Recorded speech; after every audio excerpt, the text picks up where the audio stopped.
Today, Bridget Chiavari is the picture of health, playing in the yard with her husband and 2 young children. But 2.5 years ago, that picture was far from healthy. I remember thinking in my mind, I'm gonna die. In September of 2016, Bridget nearly did die.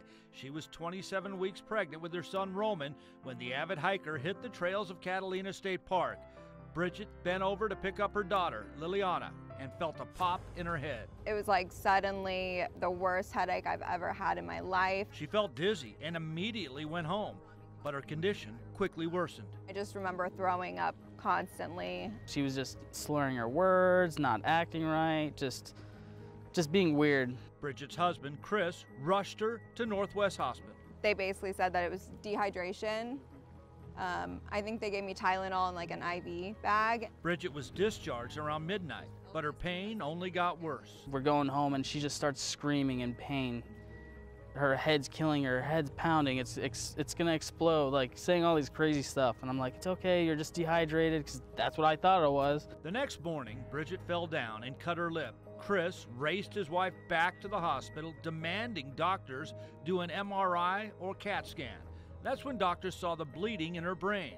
25-year-old Bridget had suffered a stroke.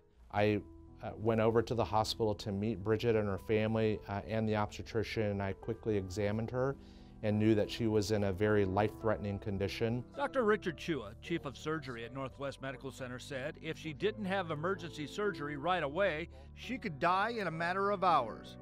A hole was drilled into her skull. A tube was inserted to drain the blood and fluid building up inside her brain. Immediately after placing the catheter into the ventricle, it acts as a pop-off valve and relieves the pressure inside her brain cavity. The surgery was a success, but Bridget would remain in ICU for 4 more weeks.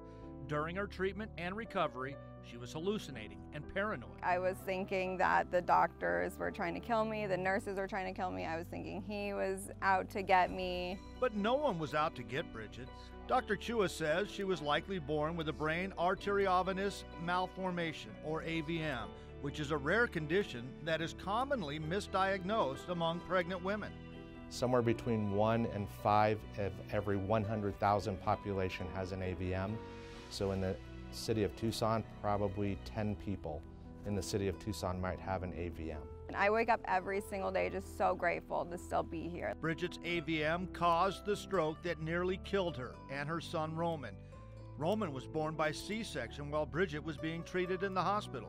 Exactly 2 years after Dr. Chua saved Bridget's life, she sent him a letter. Dear Dr. Chua, this letter is long overdue, and for that I apologize. I've been at a loss of words of what I was going to or should say to you. What could you say to the person? What could you say to the person who saved your life? You gave me a second chance at life. And I promised you I will not waste that. These words will never be enough. But thank you, Dr. Chua, for saving my life. With the deepest love, Bridget Chiavari.